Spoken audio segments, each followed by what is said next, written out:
Paz do Senhor a todos, bom dia, que Deus abençoe o seu dia. Eu sou o pastor Samuel Rodrigues, pastor da Igreja Evangélica Assembleia de Deus, Ministério de Madureira, aqui no Parque Industrial Tanquinho, Campo de Ribeirão Preto. Queridos, estou passando aqui essa manhã para discorrer sobre um assunto que tem afetado a igreja, creio eu, de forma geral. Não deve ser exclusividade apenas lá da nossa congregação. Conversando com algumas pessoas, nós percebemos que o assunto é generalizado, né? E esse assunto, irmãos, é justamente a questão da maledicência, da fofoca, da língua grande, que tanto atrapalha o crescimento da obra de Deus, como atrapalha a pessoa em si. O maior prejudicado é quem está falando. Então, a Bíblia diz assim para nós, em 1 Pedro, capítulo 2, verso 1 e 2. Despojando-vos também, portanto, de toda a malícia, de toda a maldade, de todo dolo, de hipocrisia, de inveja, de toda sorte de maledicência. O que é despojar? É despir, arrancar fora essa roupagem, que é a roupagem mundana, que não cabe em cristão, porque a roupa do mundo não cabe em cristão. Eu ainda acho que a armadura de Saul não cabe em Davi, né? Se Davi veste, o gigante vence ele. Então é para nós nos despojarmos, tirarmos isso. Então a palavra de Deus ela vai dar várias figuras para nós temos uma gama muito grande de versículos bíblicos, né, que fala sobre isso.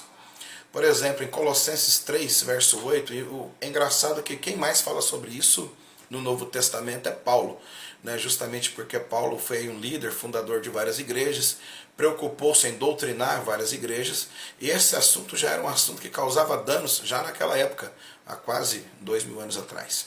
Então ele diz assim, Colossenses 3, 8. Agora, porém, despojai-vos igualmente de tudo isso: ira, indignação, maldade, maledicência e linguagem obscena do vosso falar. Por que eu estou trazendo esse assunto um pouco à tona?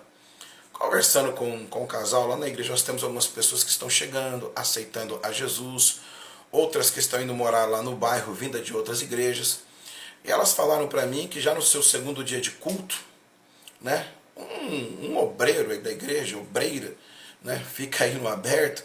Eu peço que essa pessoa se arrependa e se converta em nome do nosso Senhor. Ela já foi falar mal de uma outra pessoa. Quer dizer, olha o cartão de visita. Olha a apresentação do ministério por parte de quem deveria estar zelando pelo bom nome que foi colocado sobre a nossa vida, o nome de Jesus Cristo e o nome do ministério que está sobre nós, já que somos obreiros da casa do Senhor. E a pessoa foi por eles repreendido, o casal muito sábio, me admirei, vida no altar, mandou orar, e a pessoa ficou sem graça. Espero que tenha ouvido o conselho, tenha ido orar, né, para que isso não se repita mais. Então nós temos que tomar cuidado. Por que nós temos que tomar cuidado? Mas primeiro, é uma questão de caráter. É o caráter cristão que deve estar despojado disso. Veja o que está escrito na primeira carta de Paulo a Timóteo, capítulo 3, verso 11. Está falando das mulheres, mas isso vale para homens, para qualquer pessoa que se encaixa no padrão. Então diz assim, da mesma sorte, as mulheres sejam sérias, não maldizentes, temperantes e fiéis em tudo. Então elas não podiam ser maldizentes, porque isto era traço de caráter, requisito de Deus, para alguém que estivesse estabelecido numa posição de obreiro. Posição de obreiro é posição de liderança. Não importa qual cargo, é posição de liderança.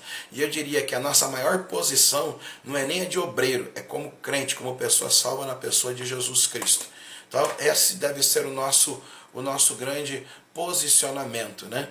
Também, né, difamar, falar mal, a palavra de Deus ela vai nos dizer assim, é esse o assunto que eu quero frisar, que quem assim age, ele está seguindo a Satanás. Ele não está seguindo a Deus. Meu Deus, a pessoa está na igreja, irmãos. Em vez de seguir a Jesus Cristo, está seguindo a Satanás. Então, lá na primeira carta também de Paulo a Timóteo, capítulo 5, verso 13 a 15, vai dizer assim, está falando acerca de algumas mulheres viúvas que ficavam ociosas e começavam a falar mal. Repito, o padrão serve para qualquer pessoa que se encaixe, seja homem, mulher, adolescente, jovem, enfim. Então diz assim, além do mais, aprendem também a viver ociosas, andando de casa em casa. E não somente ainda ociosas, mas ociosas e tagarelas, falando o que não devem. Quero, portanto, que as viúvas se casem, criem filhos, sejam boas donas de casa, e não deem ao adversário ocasião favorável de maledicência. Maledicência abre brecha no mundo espiritual. Pois, com efeito, algumas, por causa da maledicência, já se desviaram, seguindo a Satanás. Você está percebendo como é sério esse assunto? A pessoa acha que está seguindo a Deus e está fazendo um serviço para Satanás. Tiago, no capítulo 3, verso 6, vai dizer assim que a língua é fogo, mundo de iniquidade. E fala que ela põe fogo, que ela incendeia a carreira humana. Qual é a carreira humana que a língua incendeia? Em primeiro lugar, a de quem está falando mal. Por isso que a bênção de Deus não vem. Por isso que a vida não prospera. Por isso que não sai da posição que está, porque vai sendo queimado pelo fogo da sua própria língua. Né? Queria ainda mais falar sobre algumas consequências, né, desse tipo de ação. Então a palavra de Deus vai dizer assim em segunda carta de Paulo a Timóteo, capítulo 2, versos 16 e 17. Ela vai dizer para a gente assim: evita falatórios profanos, falatórios inúteis, né? Evitar essa conversaiada, essa maledicência, porque isso é uma linguagem que corrói como câncer, vai corroendo, vai destruindo a vida. E em 1 Coríntios, capítulo 6, verso 9 e 10, como eu disse, Paulo fala muito sobre essa questão nas suas cartas, e presta bem atenção no que diz. Em 1 Coríntios 6, 9 e 10 vai dizer assim: ou não sabeis que injustos não herdarão o reino de Deus? Não vos enganeis, nem impuros, nem idólatras, nem adúlteros, nem efeminados, nem sodomitas, nem ladrões, nem avarentos, nem bêbados, nem maldizentes, nem roubadores herdarão o reino de Deus. Então a classificação de Paulo é essa. Primeiro, está sendo visto por Deus como injusto. Presta atenção. Segundo, está colocado no mesmo nível de quem é impuro, de quem é idólatra, de quem é adúltero, de quem é efeminado, de quem é sodomita, de quem é ladrão, de quem é avarento. Séria, a questão é séria, é para nós pensarmos, irmãos. É para nós pensarmos. Então, assim, abriu-se uma brecha. E quer saber do pior de tudo? Afasta o homem da presença de Deus. Provérbios 16, 28, nos seus conselhos práticos, conselhos de Salomão, vai dizer assim: o homem perverso espalha contendas. Você é justo ou você é perverso? Se você for justo, você vai travar a sua língua. Se você for perverso, você vai espalhar contenda. E diz assim: o difamador separa os maiores amigos. Ainda em Provérbios 26, 20, conselhos do sábio Salomão, debaixo da inspiração do Espírito Santo, ele diz assim: sem lenha, o fogo se apaga. E não havendo maldizente, para a contenda. Para a contenda. Então, que ela pare em você, em nome do Senhor Jesus. Também, voltando para os escritos de Paulo, na sua primeira carta aos Coríntios, capítulo 10, 10, ele vai dizer assim: não murmureis, como alguns dos israelitas murmuraram e pereceram pelo destruidor. Então tem crente que está perecendo pelo destruidor. Não adianta monte, não adianta campanha, não adianta vigília, não adianta consagração, se não existe uma postura em relação à maledicência. Então, vai ser destruído pelo destruidor, assim como Israel foi fulminado no Egito. No Egito não, no deserto, saindo do Egito por causa de murmuração. Sabe qual que é o pior também?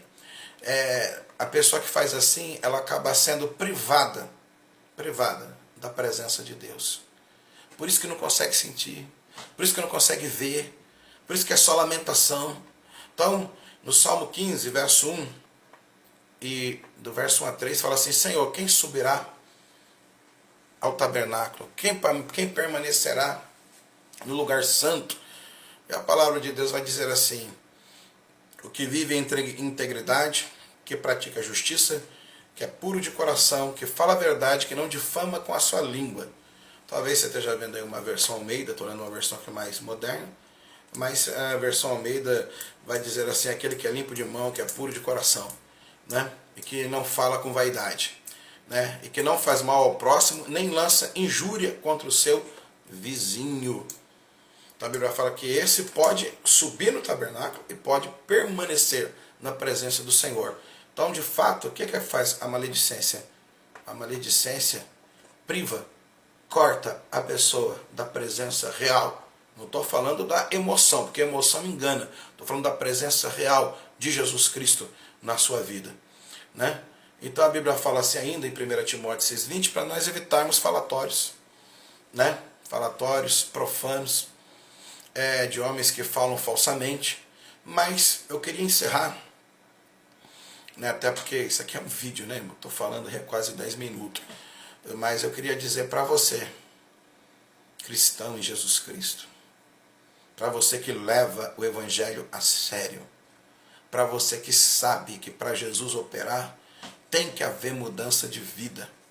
Quando o maldizente ou a maldizente chegar, nem que seja dentro da tua casa, olha o que diz 1 Coríntios 5,11, diz assim: mas agora escrevo-vos que não vos associeis com aqueles que, se dizendo irmãos, forem avarentos, idólatras, maldizente, beberrão ou roubador. Com esse, nem ainda comais, porque até a comida dele faz mal. Então, irmãos, de novo foi colocado no mesmo nível de idólatra, de avarento, de efeminado, e a pessoa acha que está bom.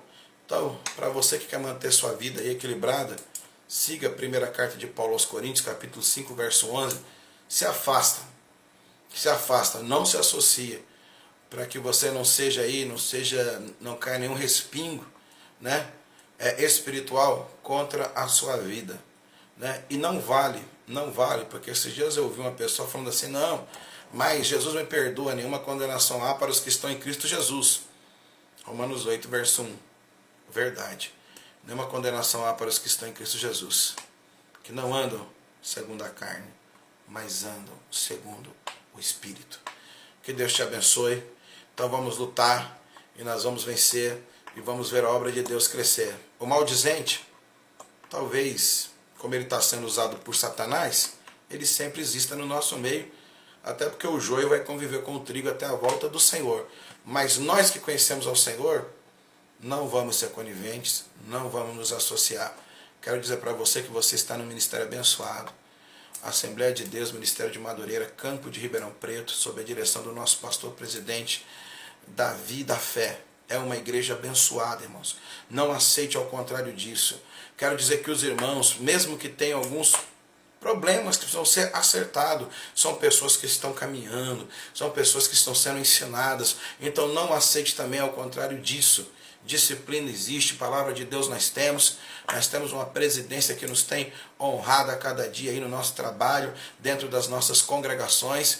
Então não aceite ao contrário. Como eu disse esses dias, na minha casa e na minha frente, irmãos, ninguém faz isso. Não se fala mal, porque vai ser repreendido. Viu? Então que Deus em Cristo vos abençoe, que o Senhor nos dê aí uma quarta-feira abençoada na presença do nosso Senhor. Deixa eu ver aqui o dia exato, né? Às vezes eu confundo se nós estamos no dia 16 ou estamos no dia 17 de abril de 2019, para deixar registrado, né? Que Deus vos abençoe. Hoje tem quarta-feira, tem culto, hein? No tanquinho tem campanha, o grão de mostarda. Vai lá que você vai ser abençoado. E tem culto aí em todas as nossas igrejas aqui na cidade de Ribeirão Preto. Todas as congregações estão tendo culto. Procura uma igreja Assembleia de Deus, Ministério de Madureira, e você vai ser abençoado aqui na cidade de Ribeirão Preto. Que Deus lhe abençoe, em nome de Jesus.